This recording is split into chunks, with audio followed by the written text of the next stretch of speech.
Welcome back to the channel, guys. Made a little bit of progress here. As you can see by the big shiny thing sticking out the front, I made my barrel. So I didn't really record much of that, if anything, but I'll include a couple pictures here. Hopefully that'll get the point across on how I did it. It's just basic turning of a barrel blank. Nothing special, except the first one I did, I made my trunnion interface about 10 thousandths too small, so this one is going to be used for something else eventually. Who knows? But these are Green Mountain barrel blanks. They're pretty cheap. They're like 40 bucks per 17-inch stick. You just turn it to length. I'm using an 11-inch, and then I actually welded a tube on the end, so it's only rifled up to about here, and then the extra 6 inches or so, or 5, whatever it ends up being, is just a tube. So that'll keep the velocities in check, and that's about it. So let's have a look, see what we did here. So if you can see, the barrel is almost right up against the magazine. That's just what we want for feeding. In my second last video, the one I made two times ago, I think.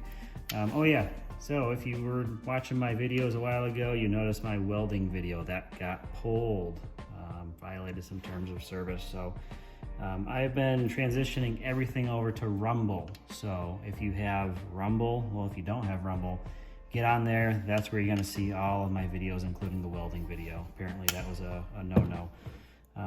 But I am not instructing, so who knows what they found. But anyways, this is just going to document my build, not necessarily instructing someone on how to do it. It's just how I did it. So that said, got my barrel in place, got it chambered. Everything is great with that. And I'll show you.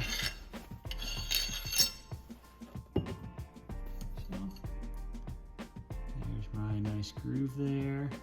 I did that in the mill with just a drill bit there. So I'll include a picture here. And that's essentially how I did it. Yeah, so I turned that down to be really tight in the trunnion. It's really tight, so there's no wiggle at all in this. And then probably not that. That's actually from my steady rest, but somewhere around here-ish, I think, is the weld. I can't tell anymore. But this is just a tube, and then my barrel ends down in there somewhere. So that front section is turned down to fit. Yep, just inside of there. So that's nice and tight. In the front hole, I just got to make my shroud extension. So there's my full 16-inch barrel. It's pushed back the distance I wanted. Chambered 9mm, nice and pretty. I actually bought a 9mm reamer because I don't know, I'll probably end up making some more 9mm barrels, but there's that. They suck to make, they really do. I got a bucket of like blue snakes from the lathe. It's not fun, so I might just make them for myself, not make these for others until I get a CNC. But anyways, there's the chamber end. I still probably should machine in some flats there for kind of a feed ramp, but maybe not. I mean, the other barrel didn't really have it either. So there's the barrel. That looks nice and pretty. Another thing I did, obviously not welded that, but check it out. We are stamped again. I bought a stamp from Poland, reproduction Arsenal stamp there, and I actually re-stamped the numbers because I goobered them up, filing away at that weld or that torch cut they did there. So I actually re-stamped the numbers. It's not perfect, but neither were the Russians, so I think that looks great, honestly. And so stamp here. This guy. And if you're on Weapons Guild, I'll probably end up turning this one into a Weapons Guild loaner. So if you're not on there, jump on, make some contributing posts, and you should have access to the loaner tools section. But you should be seeing this thing on there pretty soon as a loaner, and it's just gonna float around until it's dead or someone loses it or the post office loses it. So there's that. And then I just use my cheap little Pittsburgh Harbor Freight 1/8 steel stamping set for the 1944. I didn't bother buying some Russian Cyrillic numbers. I don't really care all that much. It says 1944 and it looks pretty damn good. So that's really all I've done here. I went on vacation for about a week, so that really slowed me down. I've been catching up on other projects that I have around here, a lot of PPS bolts, a couple 149/57 conversions, and a lot of interest in these semi-autos for these. So if you want to get on the on the pre-order list, jump on Weapons Guild, or just send me an email, jpmachine607@gmail.com, and I'll let you know when it's all ready. I don't know what I'm going to do for the extension yet.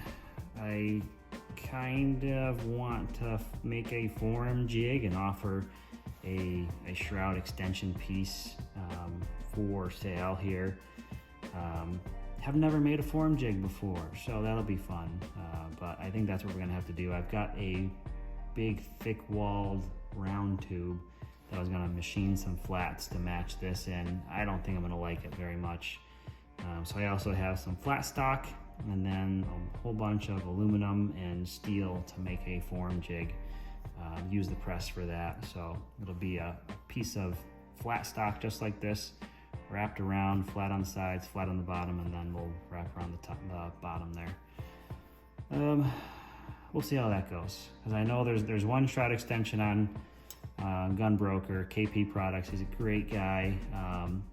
That extension probably was made for a different type of cut here.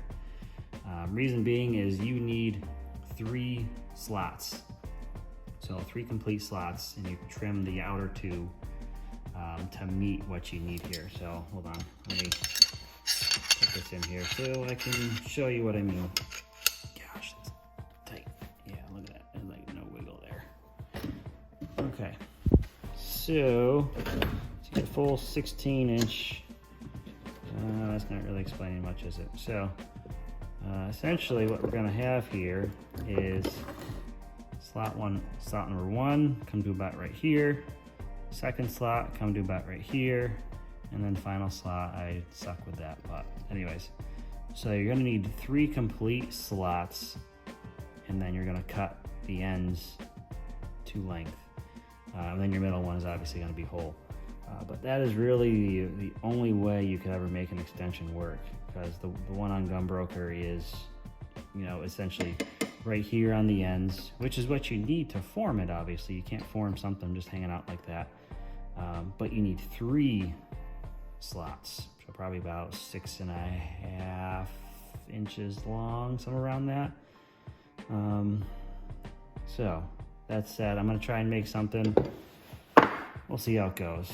But I am super happy with this today. Barrel looks great. Real happy with how that turned out. Happy with how my stamping turned out. You know, they had to torch them, but we can always remake it.